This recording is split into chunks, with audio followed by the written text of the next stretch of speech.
Hi everyone, welcome to digital GK classes. सबसे पहले यहाँ पर आप देखिए हम सोशल साइंस करने वाले हैं और जैसा कि आपको पता है कि 40 नंबर का कंटेंट होता है और 20 नंबर की पेडागोजी। तो आज हम पूरा 40 नंबर का कंटेंट करेंगे क्योंकि आपको पता है पेडागोजी तो फिर भी 20 में से आप 10 कर सकते हो या 15, बट ये कंटेंट है ना, ये जिसको याद होगा, जिसने पूरी एनसीईआरटी पढ़ी होगी वही अच्छे से कर सकता है। ठीक है, तो चलिए वीडियो स्टार्ट करते हैं। बाइलिंगुअल सेम ऐसे ही आएगा एग्जाम में भी। वात दिग्दर्शी का प्रयोग क्या मापने के लिए करते हैं? Wind vane is used for measuring. बहुत आसान सा क्वेश्चन है। तो ये है वायु दिशा और ये आपका क्वेश्चन पूछा हुआ है दिसंबर में, वही वाला है। तो विंड डायरेक्शन, विंड वेन से भी आप याद रख सकते थे विंड डायरेक्शन। ठीक है, तो ये तो फैक्चुअल क्वेश्चन हो गया। वायुमंडल के निम्न में से, और मैं अभी पहले बता देती हूं हमारा पूरा एसएसटी कंप्लीट हो चुका है, एनसीईआरटी 6, 7, 8, तो इसलिए आप ये आराम से कर सकते हो। प्लेलिस्ट बना हुआ है, आप जाकर देख सकते हो। वायुमंडल के निम्न में से कौन सी परत रेडियो तरंगों के संचरण में मदद करती है? तो जो ट्रांसमिशन ऑफ रेडियो वेव्स होता है ना, बस आप याद रखो कि जो थर्मोस्फीयर है, कहीं पर भी इंग्लिश वाला याद रखना ज्यादा आसान होगा। कहीं पर भी आपको थर्मोस्फीयर मिल रहा है ना, तो इसका कनेक्शन आप अपने मन में याद रखो रेडियो तरंग से। तो इसका राइट आंसर हो जाएगा थर्मोस्फीयर। ठीक है, चलिए। और अर्थ के बारे में भी आपको पता ही है कि क्वेश्चन आता ही है। ये हमारा अर्थ है और इसका अलग अलग लेयर होता है। तो आंतरिक से बाहर मतलब अंदर से आपको बाहर की तरफ इसका एक क्रम बताना है। तो ये बहुत आसान सा क्वेश्चन है। तो देखिए, जैसा कि आपको पता है कि सबसे अंदर, यहां पर फोटो में आप देखिए एक बार, ये हमारा क्या है, इनर कोर है, सबसे अंदर होता है। तो इनर कोर यहां पे है, दो जगह ऑप्शन है। इनर कोर के बाद से हमारा आउटर कोर आता है, ये वाला, तो दोनों ऑप्शंस में है। उसके बाद से हमारा ये मेंटल होता है, ये वाला, और लास्ट में हमारा क्रस्ट होता है। तो मेंटल और ये रहा क्रस्ट, ऑप्शन नंबर 4, ये नहीं होगा। तो इस तरीके से ये आसान सा क्वेश्चन है। मुझे नहीं लगता कि किसी को अर्थ का लेयर ना पता हो। आप ना लास्ट से भी कर सकते हो, यहां से ना समझ में आए जिसको तो आप यहां से कर लो कि सबसे बाहर तो हमारा क्रस्ट होता है, तो आप इससे भी एलिमिनेट कर सकते थे। देखो क्रस्ट कहीं पर भी नहीं लिखा है, बस यहीं पर लिखा है, तो यहां से भी आंसर फाइंड हो सकता है एलिमिनेट करके। ठीक है, मैंने सुबह आप सीटेट को क्रैक करने की कुछ स्ट्रेटेजी बताई है, आपको उसको ध्यान रखना है। और उसका लिंक या फिर मैं उसका जो लास्ट में जब आप जाओगे ना, तो वो वीडियो आपको मिल जाएगा स्क्रीन पे ही, उसको जरूर देख लेना। उसमें मैंने ट्रिक्स बताए हैं। ये हमारा 4 हो गया।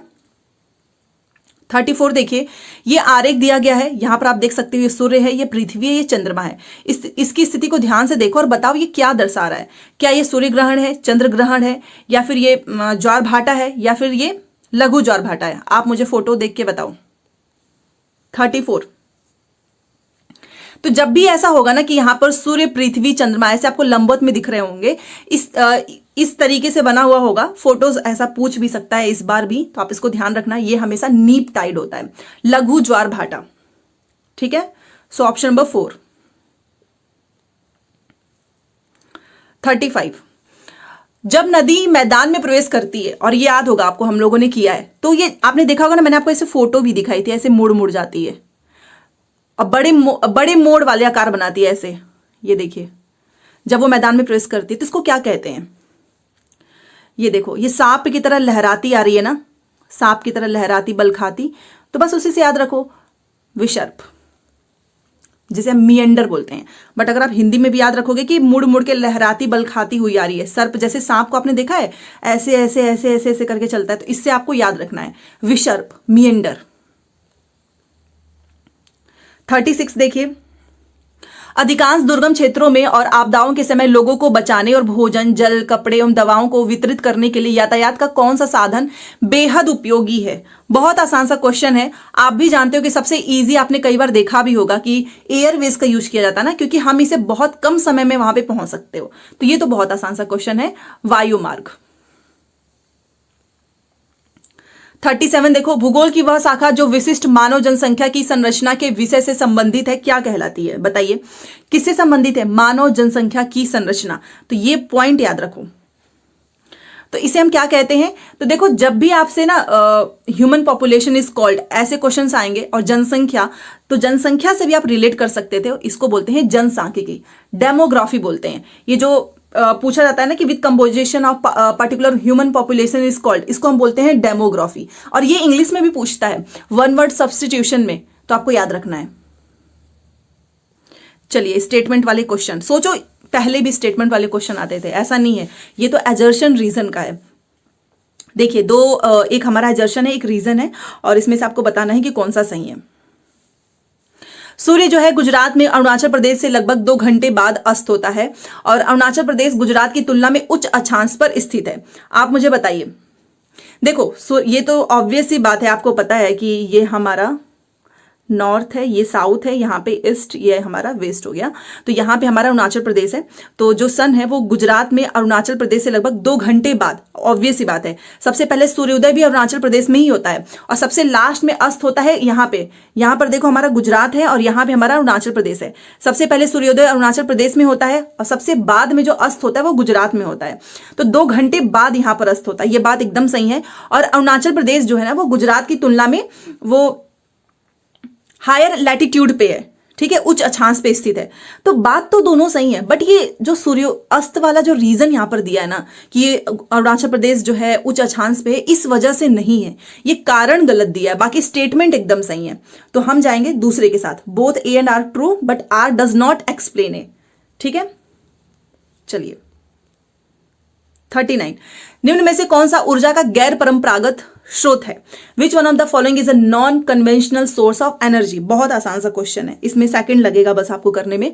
Non conventional source of energy बताइए। ऑब्वियस सी बात है, सोलर एनर्जी। तीसरा 40 देखिए, विशेष रूप से निर्मित टैंकों और तालाबों में मछली का प्रजनन, ये मैंने कराया भी हुआ है आपको कि मछली का क्या कहते हैं, रेशम कीट पालन को क्या कहते हैं, अंगूर की खेती को क्या कहते हैं, बहुत पूछा जाता है ये। तो देखो जब भी मछली के रिप्रोडक्शन की बात आएगी, मछली के जो प्रजनन की बात आएगी, तो हम इसे क्या कहेंगे, आप फिश से याद रखो, पीसी कल्चर। फिश श आ रहा है तो पीसी कल्चर, इसका 4 हो जाएगा, ठीक है। हॉर्टिकल्चर बागवानी को बोलते हैं, विटीकल्चर अंगूर की खेती को बोलते हैं, और सेरीकल्चर रेशम कीट पालन को कहते हैं, तो इसका 4 हो जाएगा। 41 देखिए, स्थल का एक संकरा भाग जो 2 बड़े स्थलीय भागों को एक दूसरे से जोड़ता है। तो स्थल का भाग है, मान लो ये स्थल का भाग है और ये एक दूसरे को जोड़ता है, तो जोड़ने का मतलब क्या होता है, संधि, स्थल संधि, याद रख सकते हैं आप, आसान है, इस्थमस। दूसरा, निम्न में से कौन सा महाद्वीप जो है आकार में सबसे छोटा है? बहुत आसान सा क्वेश्चन है ये भी। सबसे छोटा बताइए continent, smallest in size, Australia पहला हो जाएगा। चलिए 43 देखिए, उच्च प्राथमिक स्तर पर सामाजिक विज्ञान में, अभी आपने सोशल साइंस पढ़ा है, आप मुझे बताओ इसमें क्या क्या चीजें शामिल हैं। ये तो मुझे नहीं लगता कि कोई नहीं बता पाएगा, हमने अभी 6, 7, 8 की एनसीईआरटी पढ़ी है। मनोविज्ञान है ही नहीं, समाज शास्त्र है ही नहीं, यहाँ पे आप देख सकते हो, इतिहास, भूगोल, राजनीतिक विज्ञान, यहाँ पे समाज शास्त्र ये भी नहीं है, क्योंकि हम लोगों ने पढ़ा है ना, हिस्ट्री पढ़ा है, हम लोगों ने ज्योग्राफी पढ़ा है, हमने इकोनॉमिक्स पढ़ा, हमने पॉलिटिकल साइंस पढ़ा है। तो 43 का हो जाएगा तीसरा। इस तरीके से आपने पढ़ा है, आप आराम से कर सकते हो एलिमिनेट। 44 देखिए, इंडक्टिव लर्निंग की बात हो रही है, आगमनात्मक अधिगम। आगमनात्मक अधिगम हम किसमें कहते हैं, जिसमें हम उदाहरण से समझाते हैं। जैसे मुझे आपको कोई चीज समझानी होगी ना, सूर्य ग्रहण, तो मैं आपको डायरेक्ट परिभाषा नहीं, पहले एग्जाम्पल्स दूंगी। तो इसी में पूछ रहा है कि आगमनात्मक अधिगम निम्न में से किस विधा का विरोधाभासी है, मतलब कॉन्ट्राडिक्टरी है। मैंने अभी आपको बताया कि हम इसमें एग्जाम्पल से करते हैं, तो इसका कॉन्ट्राडिक्टरी क्या होगा, व्याख्यानात्मक शिक्षण होगा, ठीक है। तो हमारा पहला हो जाएगा। चलिए 45, बीच बीच में पेडागोजी भी क्वेश्चन आ गए हैं। 2 कथन दिया गया है, ए और बी, इसको पढ़ना है और सही आंसर बताना है। आलोचनात्मक सोच मतलब जो क्रिटिकल थिंकिंग होती है, वो धारणाओं के निर्माण तथा विचारों के अनुप्रयोग और विस्तार को बढ़ावा देती है। बी लिखा है कि यह दूसरों के तर्कों और विश्वासों को समझने और मूल्यांकन करने में मदद नहीं करती। तो आप मुझे बताइए, देखो सबसे पहले आपको क्रिटिकल थिंकिंग पता होगा। क्रिटिकल थिंकिंग में जिसमें आपको बहुत ज़्यादा अपने दिमाग पे जोर डालना पड़े, मतलब कि मैं आपसे कोई चीज़ पूछूं, जैसे कि ये मैं आपसे, मान लो कि मैं आपसे पूछ दूं कि ये बताओ हमारा भारत जो है कब आज़ाद हुआ। अब इसमें आपने कोई दिमाग पे अपने जोर थोड़ी नहीं डाला है, आप बोल दोगे 1947। बट मैं ये बोलूँगी कि मान लो अगर आज़ादी के समय पे जो भी हमारे जो उस समय जो जितने लोग भी शामिल थे, अगर वो ना होते तो क्या होता? महात्मा गांधी जी अगर नहीं आते, या फिर जो भी आंदोलन है अगर ये वो नहीं करते, कोई और करता, तो उसका रिजल्ट कैसा होता? तो इसको बोलते हैं क्रिटिकल थिंकिंग। ये क्या करता है ना, प्रमोट करता है कॉन्सेप्ट्स को बिल्ड करने में, आपके आइडियाज को एक्सपेंड करेगा क्रिटिकल थिंकिंग। और ये क्रिटिकल थिंकिंग क्या करता है ना, हमको दूसरों के तर्कों और विश्वासों को समझने में और इवेलुएट करने में भी मदद करता है। इसने ये नहीं लगाकर गलत कर दिया है। तो ए सही है, बी गलत है। ठीक है, चलिए अब यहां पर बात हो रहा है एम्पेरिकल एविडेंस की। अनुभवजन्य साक्ष्य क्या है? अनुभवजन्य का मतलब कि मैं खुद कोई काम करूं तो ये मेरे लिए क्या होगा, एक अनुभव होगा, और मैं उस चीज का साक्ष्य भी रहूंगी, प्रमाण भी रहूंगी, क्योंकि मैंने वो चीज करा हुआ है। तो वही सेम चीज पूछ रहा है कि क्या है ये एम्पेरिकल एविडेंस। तो देखो, मैंने आपको क्या बताया कि जब हम खुद से कोई चीज करते हैं और जितना ज्यादा हमारी सेंसेस इन्वॉल्व होंगी इंद्रियों के माध्यम से वास्तविक दुनिया में एकत्रित आंकड़े, जी हाँ, ये एकदम सही है। कोई आपका ये रिसर्च वाला नहीं होगा, ना ही हम यहाँ पे कोई डाटा मेजर कर रहे हैं, ना ही कोई हम डाटा गैदरन का यूज करेंगे, नहीं। जहां पर भी आपको सेंसेस से रिलेटेड क्वेश्चन मिले, data gathered in the real world through the senses, option number 1। 47, भौतिक विशेषताओं के मॉडल प्रतिकृतियां शिक्षण के लिए सबसे अधिक उपयुक्त हैं। The model replicas of physical features are most suitable for teaching. बताइए इसमें से कौन सा सबसे बेस्ट है? हम किसकी बात कर रहे हैं? भौतिक विशेषताओं की बात कर रहे हैं, फिजिकल फीचर्स। तो उसमें हमारा सबसे बढ़िया क्या होगा? भूगोल, जिसमें हम एटमॉस्फेयर के बारे में पढ़ते हैं, सन, अर्थ, ये सब क्या है? ये फिजिकल फीचर्स ही तो हैं। So option number 3। स्थानीय समाचार पत्र से मौसम की जानकारी का संग्रह किस प्रकार का स्रोत है? और ये हर बार आता है, अभी इसी बार पूछा था, प्राथमिक स्रोत क्या है, द्वितीयक, तृतीयक। मैंने कई बार आपको एक्सप्लेन भी किया हुआ है। अब मुझे बताओ, मौसम की जानकारी हमने कहां से ली? स्थानीय समाचार पत्र से। तो ये हमारा कौन सा सोर्स है? द्वितीयक है, क्योंकि हमने वहां से इकट्ठा किया है। प्राथमिक का मतलब कि मैंने कोई चीज खुद से लिखी है, वो प्राथमिक होता है, बट मैंने जो चीज लिखी है ना उसमें से आपने अपने में कॉपी कर लिया, वो आपका द्वितीयक हो गया। तो इस तरीके से सेकेंडरी है। 49 देखिए, सीखने की अक्षमता वाले शिक्षार्थी किस प्रकार की कक्षा में अन्य छात्रों के साथ सीखते हैं? तो वो होता है हमारा, जहां पर हम बिना किसी भेदभाव के सभी बच्चों को एक साथ पढ़ाते हैं, वो होता है हमारा इंक्लूसिव, समावेशी। अब ये 50 वाला क्वेश्चन देखिए, निम्न सिद्धांत किसने दिया है? तो ये तो आसान सा क्वेश्चन है। सभी बच्चे विकास के समान अनुक्रम से गुजरते हैं, लेकिन विभिन्न दरों से। इसलिए शिक्षक को पूरी तरह से कक्षा के लिए नहीं बल्कि व्यक्तिगत बच्चों और छोटे समूहों के लिए गतिविधियों की योजना बनानी चाहिए। बताओ ये किसने कहा है? ये तो रटने वाला क्वेश्चन है, और ये कहा है जीन पियाजे ने। क्योंकि सभी बच्चों का क्या होता है, वो अनुक्रम तो, विकास का समान अनुक्रम तो होगा, बट वो अलग अलग दरों से गुजरते हैं। तो इसलिए आपको इंडिविजुअल भी बच्चों को देखना होता है, छोटे छोटे ग्रुप्स बनाने होते हैं। So option number 4। 51 देखिए, कक्षा में सहकारी शिक्षा को बढ़ावा देने के लिए एक शिक्षक को चाहिए। देखो, सहकारी का मतलब होता है कोऑपरेटिव। कोऑपरेटिव का मतलब बच्चे एक दूसरे से सीखें। तो इसको बढ़ाने के लिए, प्रमोट करने के लिए क्या करना चाहिए? तो सबसे बेस्ट होता है कि हमको बच्चों को ज्यादा से ज्यादा डिबेट में, डिस्कशन में शामिल करना चाहिए। ठीक है, डिबेट एंड डिस्कशन यही होगा, कोई इंडिविजुअल प्रोजेक्ट नहीं, क्योंकि हम कोऑपरेट की बात कर रहे हैं, जहां पे एक दूसरे से, यहाँ पे तो एक अकेले हो जाएगा, ना ही हमको उनको विभाजित करना है और ना ही उनको अलग अलग स्रोत प्रदान करना है। हमें सिंपल सी बात है, डिबेट में और डिस्कशन में इंगेज करना है बच्चों को। पहला हो जाएगा। 52 देखिए, एक आत्मनिर्देशित, आत्मानुशासित सोच जो एक उचित तरीके से गुणवत्ता के उच्चतम स्तर पर तर्क करने का प्रयास होती है, उसे क्या कहते हैं? आप इसका वो देख सकते हो, लैंग्वेज कितना डिफिकल्ट लगेगा हिंदी में, बट इंग्लिश में बहुत आसान है। देखो, सेल्फ गाइडेड की बात हो रही है, सेल्फ डिसिप्लिन थिंकिंग की बात हो रही है, which attempts to reason at the highest level of quality in a fair minded way is called. अभी हम बात कर रहे थे ना क्रिटिकल थिंकिंग, तो ये होता है जब भी हम खुद से सेल्फ डिसिप्लिन होते हैं, ठीक है, सेल्फ गाइडेड होते हैं, तो ये इस तरीके की जो क्वालिटी होती है ना, वो उच्चतम स्तर पर तर्क करने का प्रयास होती है, इसे हम क्रिटिकल थिंकिंग कहते हैं। और अभी मैंने थोड़ी देर पहले बताया था, जिसमें हम दूसरे से तर्क, सोच समझ सकते हैं, वो होता है आलोचनात्मक सोच, पहला। 53, अजंता गुफा चित्रों में इस्तेमाल किए गए रंग किस सामग्री से प्राप्त किए गए हैं? तो पौधों और खनिज से, ये तो हिस्ट्री में ही लिखा हुआ है डायरेक्ट, तो याद रखिएगा प्लांट्स एंड मिनरल्स। सबसे पुरानी पांडुलिपियां किस पर लिखी गई थी? एंड बहुत अच्छा क्वेश्चन है ये। जो सबसे पुराना जो मैन्युस्क्रिप्ट था वो लिखा गया था पाम लीव्स पे, ताड़ पत्रों पे, याद रखिएगा। मानव इतिहास में निम्न में से कौन सी अवधि सबसे लंबी रही? और ये पूछा जाता है कि सबसे लंबी अवधि कौन सी थी? तो पेलियोलिथिक था, ठीक है, पूरा पाषाण काल। 55 का पहला। 56 देखिए, दिए गए कथनों ए और बी को पढ़ो और सही उत्तर का चयन करो। ए लिखा हुआ है कि मेहरगढ़ पाकिस्तान के बोलन दर्रे के पास एक उपजाऊ मैदान में स्थित है और यहां पर खेती और पशुपालन के साक्ष्य पाए जाते हैं। मेहरगढ़ के बारे में हम पढ़े हुए हैं, तो बताइए। तो दोनों की दोनों ही बातें सही हैं। ये पाकिस्तान में है और यहां पर फार्मिंग एंड हर्डिंग के जो है हमको साक्ष्य मिले हुए हैं। दोनों की दोनों बातें सही हैं, तो 4 के साथ जाएंगे। भारत के निम्नलिखित राज्यों में किसी एक राज्य में हड़प्पा के नगर सबसे बड़ी संख्या में मिले हैं? भारत के किस राज्य में जो हड़प्पा के नगर है ना वो सबसे ज्यादा संख्या में मिले हैं? बताइए। गुजरात में मिले हैं।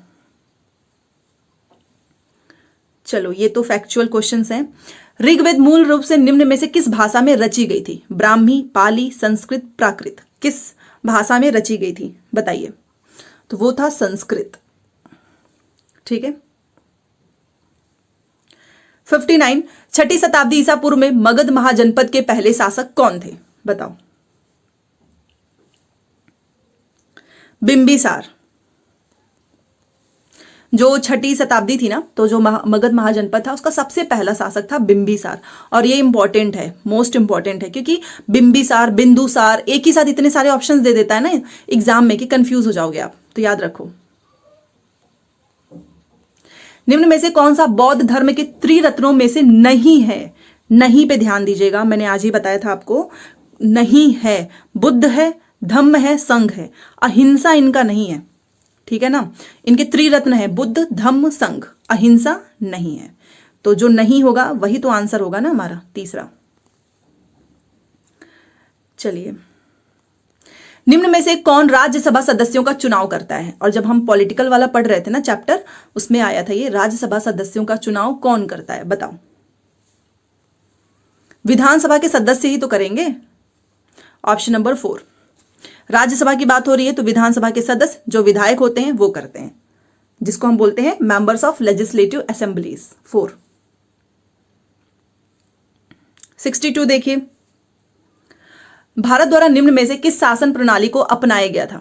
बताइए, किस शासन प्रणाली को अपनाया गया था?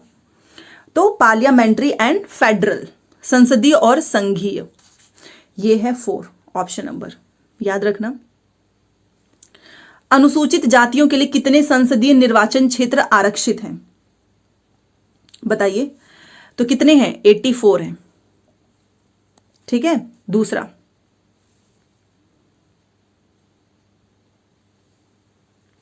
भारत में अस्पृश्यता प्रथा के कारण निम्न में से किस मौलिक अधिकार का उल्लंघन किया जाता है?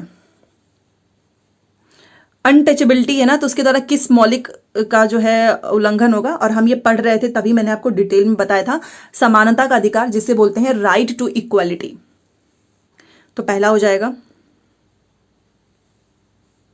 65 देखिए, भारत के संविधान के अनुसार निम्न में से कौन सा मौलिक अधिकार नहीं है, मतलब फंडामेंटल राइट नहीं है, ये आपको बताना है। तो देखो, शिक्षा का अधिकार है और शोषण के विरुद्ध अधिकार भी है, धर्म की आजादी का भी है, बट संपत्ति का अधिकार नहीं। ये आपका लीगल वाला है, ये आपका फंडामेंटल राइट नहीं है, ठीक है। तो ये हमारा राइट टू प्रॉपर्टी ये नहीं है, और जो नहीं है वही सही होगा, 4। 66, अस्पृश्यता के आधार पर भेदभाव को संदर्भित करती है क्या चीज? बताइए। Untouchability refers to the discrimination on the basis of, बताइए किस आधार पे? तो इसका राइट आंसर क्या हो जाएगा? जाति, ठीक है ना। अस्पृश्यता जो है ना वो जाति के आधार पर भेदभाव को संदर्भित करती है, कास्ट। मुख्यमंत्री को कौन नियुक्त करता है? राष्ट्रपति, प्रधानमंत्री, राज्यपाल, या फिर हमारे जो सीजेआई होते हैं हाई कोर्ट के? ऑब्वियस ही बात है, मुख्यमंत्री जी को राज्यपाल और प्रधानमंत्री जी को राष्ट्रपति, और मुख्यमंत्री जी की बात हो रही है तो राज्यपाल ही जो है इनको नियुक्त करेंगे। तो जब मुख्यमंत्री को जो है नियुक्त राज्यपाल जी करते हैं तो राज्यपाल को कौन नियुक्त करता है? बैक टू बैक क्वेश्चन पूछा हुआ है। राज्यपाल को राष्ट्रपति, ठीक है, द प्रेसिडेंट, याद रखिएगा। और ये जो भी क्वेश्चन है ना सारे पॉलिटी के हैं और यहां से पूछा जाता है क्वेश्चन। प्रधानमंत्री का चुनाव कौन करता है बताओ? जो who elects the prime minister, prime minister का अभी हमारा लोकसभा का चुनाव है, फिर उसमें प्रधानमंत्री का चुनाव होगा, तो आप मुझे बताओ कौन करता है प्रधानमंत्री का चुनाव? एमपीज करते हैं ना, सांसद, मेंबर ऑफ पार्लियामेंट, ये करेंगे। चीफ मिनिस्टर नहीं करते हैं, ना ही काउंसिल ऑफ मिनिस्टर्स, ना ही कोई एमपी और एमएलए। इनका चुनाव करते हैं सांसद। निम्न में से किसको भारत का पहला नागरिक कहा जाता है? आसान सा क्वेश्चन है। हमारा जो इंडिया है, फर्स्ट सिटीजन ऑफ इंडिया, हम किसे कहते हैं? द प्रेसिडेंट, राष्ट्रपति। 40 क्वेश्चन कर लिए हैं। 40 में से बताओ, सबसे पहले कमेंट करो 40 में से कितना आपका सही हुआ है। इससे आपको आइडिया लगेगा कि आपका स्पीड किस तरफ है। वहीं पे मिलते हैं नेक्स्ट क्लास में। Thanks for watching.